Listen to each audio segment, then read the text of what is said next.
जी बिस्मिल्लाहिर्रहमानिर्रहीम।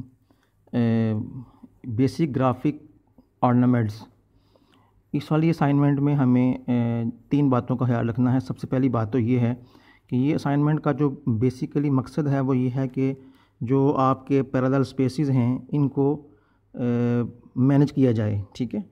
इसके बाद फिर नंबर 2 सीक्वेंस, और नंबर 3 ये जो बॉक्स बने हुए हैं ये जो, ठीक है, इन बॉक्सेस में यकसा तनासुब पैदा करना।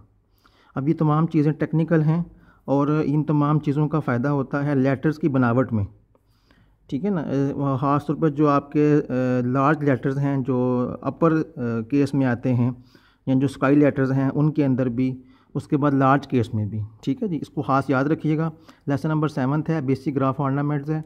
इसमें एक बात का ख्याल रखेंगे, ये जो आपको नज़र आ रहे हैं ना पैनल्स, ये वाले सारे, इनमें से हर पैनल की ऊंचाई जो है वो 1.25 इंच है, यानी यहाँ से लेकर यहाँ तक 1.25 इंच, ठीक है जी।